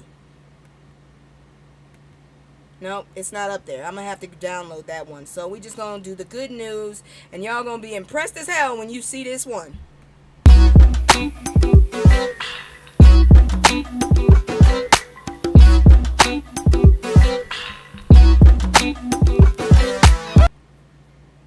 10-year-old black farmer makes history with full ride HBCU scholarship. Go on, little girl. And she's a farmer. Two things we need: more black women and farmers. A remarkable 10-year-old black girl, Kendall Ray Johnson, has made history by receiving a full ride scholarship to South Carolina State University. Recognized as the youngest certified farmer in the U.S., Johnson expressed her excitement, stating, "I'm the first 10-year-old to get a full ride scholarship." The scholarship, awarded by SCSU President Alexander Conyers, will cover her tuition, fees, room, and board, highlighting the university's commitment to supporting students in agriculture. Johnson earned her farmer's certification at the age of 6 and has been actively involved in her family's backyard farm. That's what you do. When you have a farm, you basically, the whole family does it together. Yeah, she's a little legend. She takes on various responsibilities such as tending to vegetables and caring for livestock. So all y'all napkin ones expecting brown people to come do your yard? Yeah, that's how farmers used to do it. Sheesh. You just didn't overwhelm your stupid selves. Damn it, you got all them damn acres and you don't need it. She takes on various, livestock while assisting her parents in managing farm operations. With ambitious goals, the 5th grader aims to expand her farm to 100 acres, which could include longhorn cattle and poultry, showcasing her dedication to agriculture from a young age. In addition to her farming endeavors, Johnson serves as a USDA National Urban Agricultural Youth Ambassador, gone girl, where she encourages children nationwide to engage in farming and pursue agricultural scholarships. She passionately motivates others by saying, "I want to tell them to keep growing, keep going, keep being amazing, you do you."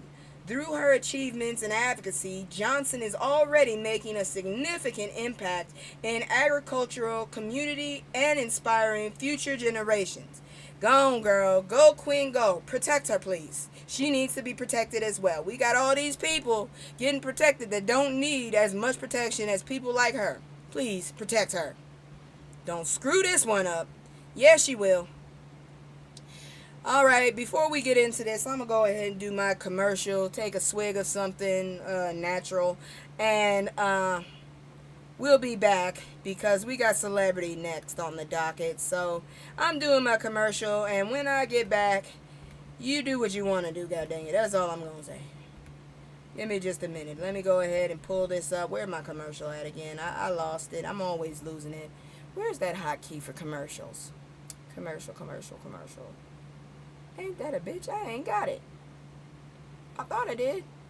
Let me see if this is it. It's just me and the fam. It's just me and the fam. It's just me and the fam. It's just me and the. It's just me and the fam. Yeah. It's just me and the fam. See my little Tay-Tay, that's my hype girl, that's my mascot. Little ones go for hours and some hours till we pass out. Stay inside the house, turned up with them racks out. Stay inside the house, turned. Alright, so we back. I've been hearing about this a lot. If y'all curious about it, go check out House of Queens on her page. She's been following this closer. I've been trying to avoid the motherfucker, but apparently I'm not going to get to do that. So go check out her page. This is it. That's her YouTube page. Go follow her and check out what she has to say, because I have been trying to avoid this motherfucker like it was the plague. So, autopsy uncovers new details in rapper T Hood's unaliving. I don't know who this dude is. Seriously, I don't. A recent autopsy report has provided further insights into circumstances surrounding the death of Atlanta rapper T Hood. According to the Gwinnett County Police report, T Hood sustained multiple gunshot wounds to various parts of his body, including the back, stomach, backside, and the butt, and both legs. Damn, they didn't like you. At the time of his passing, T Hood was in a relationship with Kelsey Frost, who is connected to the reality TV show Love and Hip Hop Atlanta. Never watched it. Reports indicate that Kai Frost, Kelsey's brother, is now the primary suspect in the Pew Pew incident, while investigators are treating the case as a self-defense situation. They have yet to reveal specific details regarding the events that led to the confrontation. How is it self-defense if it's all in his backside, his back, and his legs? That means he's leaving. Among those following the case, particularly due to familial connections involved, T Hood's family has expressed dissatisfaction with the ongoing investigation, voicing their concerns on social media about the Gwinnett County Police's handling of the case. They are determined to seek justice for T Hood and have organized a candlelight vigil at Wade Walker Park in Stone Mountain, where friends, family, and loved ones gathered to pay tribute to his life. As the investigation continues, many are eagerly awaiting answers regarding the tragic incident. My heart goes out to his family. I don't know what he's done. I haven't heard it. My luck, maybe later when I'm watching something, they'll play his music, but my prayers go out. Nobody should have lost their life for that, and I don't know what the hell he did to deserve what he got, but damn it, that was overkill, don't you think? Moving on in celebrity news, Tyla's new EP flopped, and Black America knows exactly why. Personally, I don't listen to her music. The only reason I have is because I couldn't control the music at the time when I heard their music. It is catchy, but I just don't give a shit. The boyfriend was very abusive to his sister and had a pew-pew on him when he passed. Oh, shit. Damn. See, this is how much I pay attention to this stuff. Now we got Tyler. The whole issue I had was I actually tried to accept, that they call them colored out there, but when she's out here, I absolutely hate being called colored, and I like to punch people when they say that shit. It pisses me off. It really does, if I'm being true to myself. So anyways, popular South African singer Tyla is experiencing backlash and a significant drop in sales for her recently released EP, which only sold 4,000 copies. Many social media users believe her music decline is directly linked to her controversial comment about being colored South African.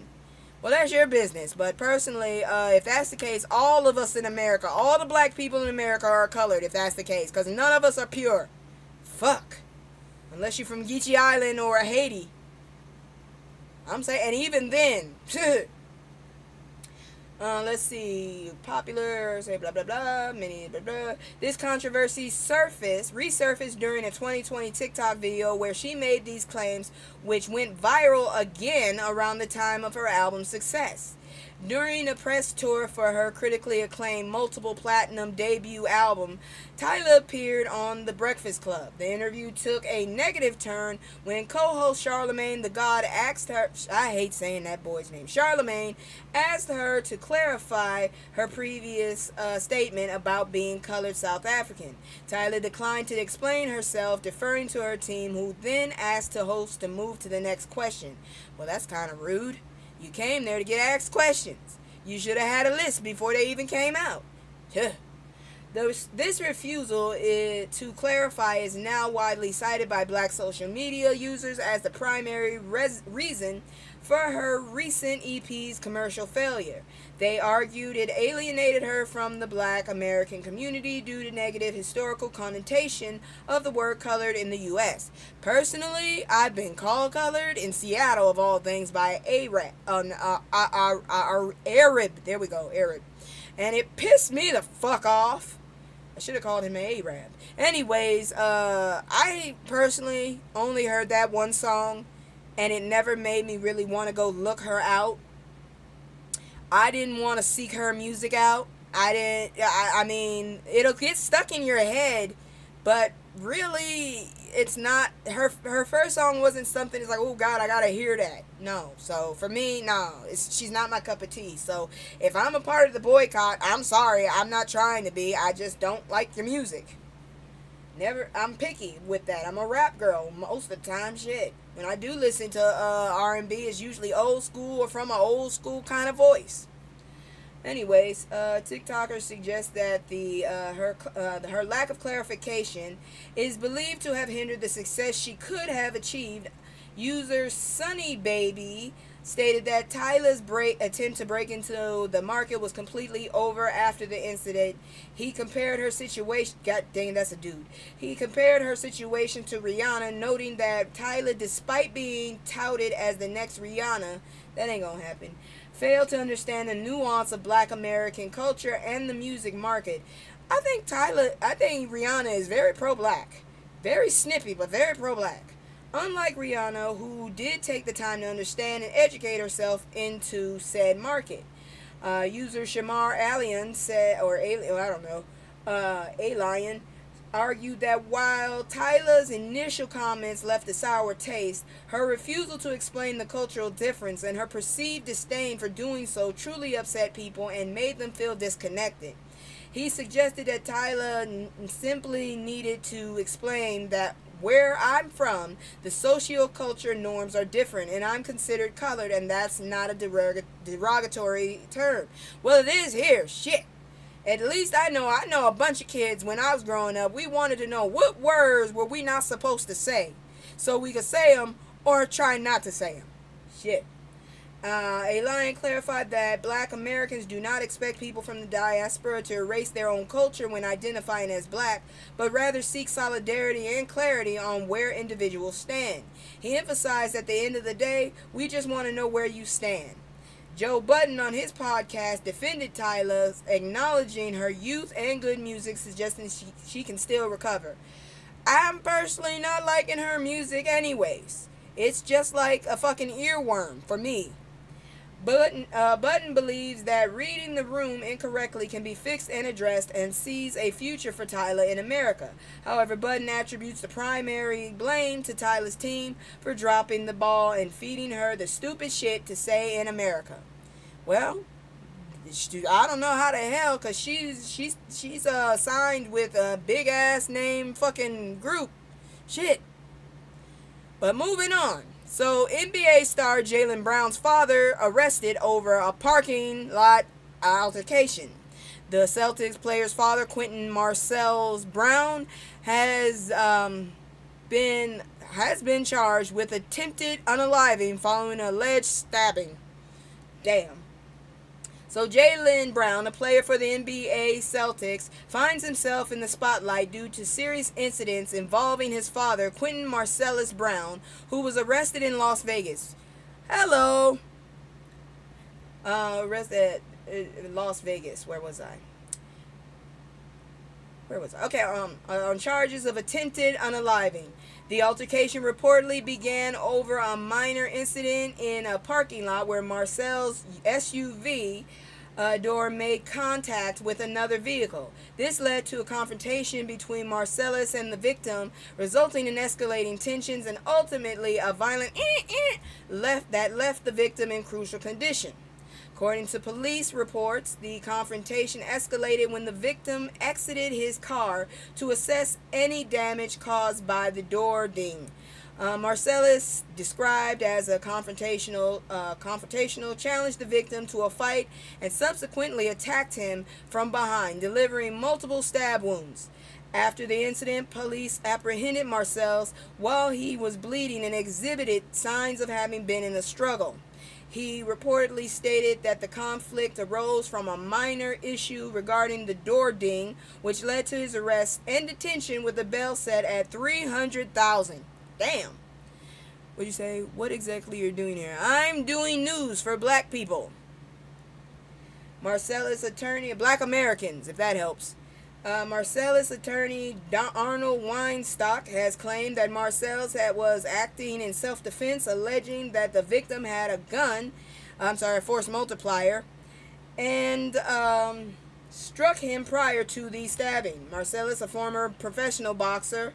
Most people named Marcellus, you usually see them get into the fight. Let's see here now. Expressed pride in his sons, including Jalen, who has achieved success in basketball since being drafted by the Celtics in 2016. He emphasized his belief that his client did not initiate violence and is hopeful that Marcellus will be able to secure release on bail soon. You're very good-hearted people. We love you very much in Turkey. Well, thank you very much. We just trying to live in the U.S. and it's not very good. And some of us are trying to get the hell out of here. This country is a mess. Moving on, one more celebrity story, but we love her. So, Regina King speaks on grieving her son's self-deletion and honors him in a way that will touch your heart. It has been over a year since Regina King spoke with GMA's Robin Roberts about her life after the passing of her son. Oh, that's cool to hear. Maybe we'll check it out. Maybe I'll do a story on that country, because I do have a part where I talk about what's a better place to move than America. Eesh. Anyways, let me see here now. King previously expressed that her journey with grief transformed her, allowing her to respect and understand her son's choice after witnessing his struggle with depression. I don't think self-deletion, and I have depression, I don't think self-deletion should ever be that choice. While coping with her son's loss, the Oscar-winning actress is dedicated to keeping her son's memory alive. Regina King launched Me On You, an orange wine, earlier this month to honor her son. I need to get me some. King was first introduced to orange wine by her son, Ian. Me On You was inspired by Ian's love for art and serves as a way to celebrate connections as stated on the wine's website. Yeah, she is. King stated, let's see here now. King stated that starting with orange wine just made sense because it represented his art and his creativity. She emphasized that every time a cork opens or she pours a glass, she thinks of Ian and his name is right there in the middle of it all, ensuring he will never be forgotten. I don't hate America, but I'm very ashamed of us right now. Our government is doing some shit that I am very much not proud of. And I'm worried for my culture and my community. Love and community are essential to King's Me On You campaign. The Me On You website features short episodes where King spends quality time with close friends sharing stories, memories, and wine. The poetic justice actress also recently discussed her new film, Caught Stealing, and what it means to her to share her son with the world in an interview with Access Hollywood's Scott Evans. King explained that the wine forces me to share Ian because while he is mine, but Ian isn't just mine, he's the world's. And that's usually what you would say about most kids. They are the world's future, you know what I'm saying? Are black people being bullied? Oh yeah, very much so. They just don't report that mess. Yeah, we are. We've been getting bullied for years. They just hide it better. Like this mess here. Oh, let me bring that down. I'm sorry, I need to bring up health. I am a VTuber, by the way. And for anybody who doesn't know, this is my actual skin color. I took it from a picture. I actually look like this. Sometimes I'll have different colored eyes, but I actually look like this, and my hair is curly like this. Maybe not as long, I get shrinkage, but it's curly. Anyways. Yeah, I probably reported about that. I do history too. Alright, y'all, it's time to do medical news. And some of this might piss y'all off, so be ready for it. Medical news. Give me a second. Where's my health news? Oh, I have a key for it. Give me a second. There it is. We are at war. So, Trump rolls back, put mental health coverage at risk nationwide. Now I'm in trouble. Shit. Because you know I'm on a bunch of damn medicines. This is not good. Millions of Americans are facing increased challenges in accessing mental health care as the Trump administration rolls back protections meant to ensure accountability for insurers. The suspension of Biden-era rules requiring insurers to disclose their practices regarding mental health claims, coupled with funding cuts to the agency overseeing mental health parity, has left patients vulnerable to denials and risk costs. The urgency of addressing these issues is underscored by alarming trends such as significant issues in drug-related deaths among older adults, particularly impacting black seniors who face disproportionately higher risk of premature death. Who's this? Those who are racist towards black people are the same people who are killing babies in the Middle East. Yeah, I agree. And we're still trying to do something about that. I'm still trying to figure out how all this shit happened. And how the hell do you starve people in Gaza? And how the hell do you tell a country they can't join the UN? Oh, I'm on another tangent. Anyways, the Employee Benefits Security Administration, responsible for enforcing mental health parity laws, is expected to see a workforce reduction of nearly 20%, which was severely limit its ability to investigate claims and provide timely support. This reduction comes at a time when families are already struggling, as evidenced by the case of Massachusetts families whose insurer denied essential treatment for their daughter, leading to a substantial out-of-pocket cost. Hell, right now I'm fighting with them to see how the hell am I going to see my psychiatrist. Lord. But there are people of democracy.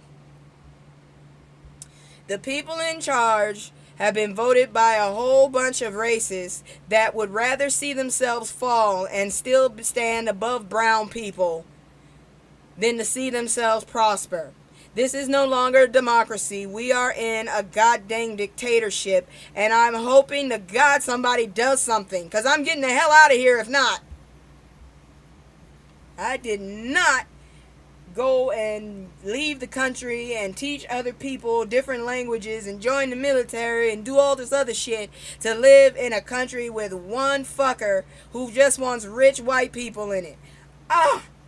Anyways, going back to this. While local initiatives such as those funded by Care First Blue Cross Blue Shield show promise in addressing behavioral health needs through community support and resources, they cannot replace the necessity for national oversight. The rollback of mental health protection is a part of a broader trend of dismantling healthcare policies established under the Biden administration, which advocates believe has weakened the foundations of the Mental Health Parity and Addiction Equity Act.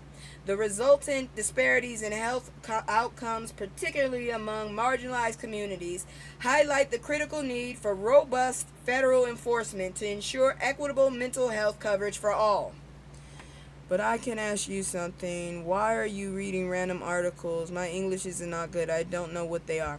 These are all stories pertaining to lifestyles of regular black Americans. I wouldn't say come to this if you're trying to learn English, because I am reading from summaries. I'm not even reading the whole articles. I'm reading summaries so people can get a clue of what's happening. And I'm also commenting on it at the same time. I do everything. I've already done politics. I've already done, fuck around and find out. I've already done good news. I've done celebrity news. Now I'm on my health. And the last part of my news will be checking out a really strange story. So let's move on to the next story. And it's health as well.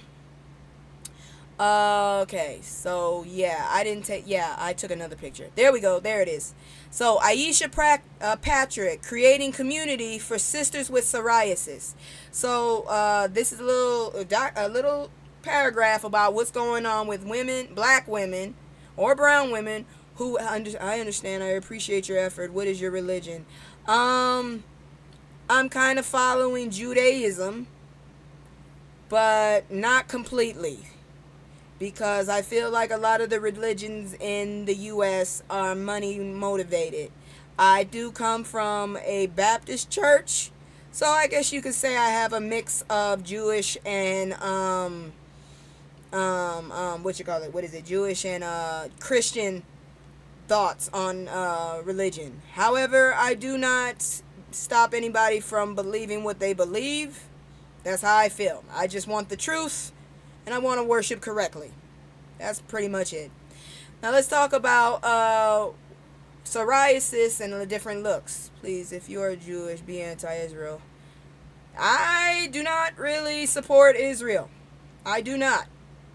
I don't know what the fuck they're doing, but I don't understand why they're doing it if they have their own country. I personally feel they should leave Palestine the fuck alone. That's where I stand. Anyways, made my mother cry seeing that doggone baby. That was horrible. When someone makes your mama cry, you feel bad about it. And I already felt bad, but I felt real bad when they showed that poor baby. That's ridiculous. I do not support what Israel's doing. I don't even know if those are the real Jewish people. I'm just saying. If you say so, I say what I say. Anyways, many people of color face significant challenges in obtaining a psoriasis diagnosis after experiencing confusion and mislabeling due to a lack of representation in medical literature. Aisha Patrick, founder of Sisters with Psoriasis, shares her lifelong struggle with the condition, highlighting the difficulty of finding culturally competent care and the importance of community support. Her journey took a turn during the panorama, when she experienced a severe flare-up that made her realize the full impact of psoriasis on her life. Through her advocacy work, Patrick emphasizes the need for better education and awareness among healthcare providers about how psoriasis manifests on darker skin tones, encouraging patients to trust their voices and seek the care they deserve. Free Palestine. Yeah, pretty much. She's from the same place I am. We're both black Americans. Alright, y'all. So that's it for healthcare. You can check out more information on Aisha Patrick. If you have psoriasis or you're interested in it, go check her out. We're now going to check out our palate cleanser. And then we'll go home, because I got to go take a shower, I got to do some studying, and I got to wash my clothes tomorrow. So give me a second, I'm going to do my little commercial, and we'll be back with the craziest story I've ever heard. When you see this title, you're going to be confused, because I am highly confused by this title. Alright, here we go. It's just me and the fam. It's just me and the fam. It's just me and the fam. It's just me and the fam. Yeah, yeah. It's just me and the fam. See my little Tay-Tay, that's my hype girl, that's my mascot. Little ones go for hours and some hours till we pass out. Stay inside the house, turned up with them racks out. Stay inside the house, turned. Okay, give me a second. I got distracted by the comments. First of all, Terry with an I is a female name. When you see an I at the end of the name, that usually is a girl. Also, most of the people that come to my stuff are older. We're older. We're over the age of 30. Most of the people that watch my stuff are over the age of 30. I myself am in my 40s. Y'all, look at this in this. Does this title make sense to y'all? Vegan firefighters' first day involves 40,000 pounds of steaks on fire. Man, where the hell is this? I need to go there and get me a steak. This is ridiculous. 40,000 pounds of steak? That's probably why we got inflation. That's going to add. We got to get into this story right here, because I need to know what's up with this. So on August 22nd, damn, it's too late. A fire department in Missouri shared an unusual story about a vegan firefighter's first day on the job. Jana Ultrich, a probationary firefighter with the Doolittle Rural Fire Protection District, was called to a tractor-trailer fire on eastbound Route 174. This incident involved a significant quantity of ribeye steaks. Oh my God. Totaling pounds which were engulfed in flames. What it is your job? My job right now is a student. I'm going back to college for a master's in I'm going to college for a master's in cybersecurity. I just want to talk if you are bothered. I'm actually going to end soon, but you can talk to us, both of us, everybody in here if you want. That is a waste. I'm still mad about the 40,000 pounds. I love steak. I'm trying not to eat it because I have high cholesterol. If you're interested in English, you might want to check my affirmations. Check my affirmations. Alright, so let's see here now. Remarkably, Jenna had the opportunity to fight this fire alongside her father. Okay, wait a minute. Yeah. Glenn Ultrich, who is also a firefighter. The department highlighted this special moment on social media, showcasing Jenna actively working on the hose line to combat the blaze. The camaraderie between father and daughter added a personal touch to an otherwise challenging situation on her first day. Real talk, I honestly thought when I saw this that they were talking about like a cookout or a grill. I did not realize there was a fire and 40,000 pounds of steaks went on fire. Oh my God, that's so sad. I love steaks, and steaks are expensive, and I have high cholesterol. Oh, I love a good steak. This is such a sad story. I wonder how she felt. I wonder if, like, breathing in the smoke did anything to her. Like, does that mean she broke her vegan vow? I'm just wondering, because, I mean, when you smell food, it's like you're tasting it. So I wonder if that did anything to her. Was it a good smell? I wonder, like, does it still smell like steak out there? I want to go out there. I really want to. Where was this again? Missouri. Nah, never mind. They got that. They got one of those all-white encampments they trying to do. Never mind. Fortunately, the fire did not result in any injuries, but the steaks were declared a total loss. Forget that. I would have dug through some of that steak. To see what was well cooked. Man, I know somewhere in the center of those steaks there was a well-cooked steak. They could have took that and ate that night. Man. Anyways, the department humorously noted that as the only vegan on the team, it was ironic that Jenna's inaugural fire involved a truckload of meat. This incident does not only mark a memorable start to her firefighting career, but also showcase the unpredictable nature of emergency response work. Damn it, I want a steak too. God dang it. I'm not trying to eat beef until tomorrow. I still have like leftover freaking warm up pizza. So shit. I don't kind of want to eat it. Now I want a steak and I want a baked potato too now. God dang. Thank you, palate cleanser. All you did was mess up our palates. Alright, so Wednesday, I have a little slideshow for the ladies. So if you're interested on Wednesday night, we will be going over 25 of what one of these websites considers the hottest black men. So if you're interested and want to drag some or praise others, check me out on Wednesday night. And we gonna look at that after the palate cleanser. But tonight, I'm gonna do what I said. I'm gonna jump in the shower, then I'm gonna feed myself, and then I'm gonna do schoolwork, and then tomorrow I'm gonna go wash my clothes. So that's it for the night. I love y'all. Without y'all, I would be nothing. If you would please like, subscribe, share to anyone you know. Get my word out, because I'm not just trying to give you the news. I'm trying to give you a smile somewhere along the way. And that's it. So take care. I love y'all. And we out. Bye. What button is it? Is it this one? Or is it this one? It's this one.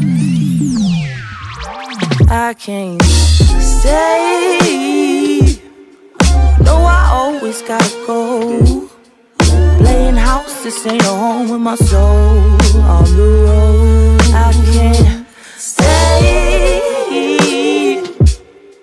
No, I always gotta go. Playing house, this ain't a home with my soul. On the road.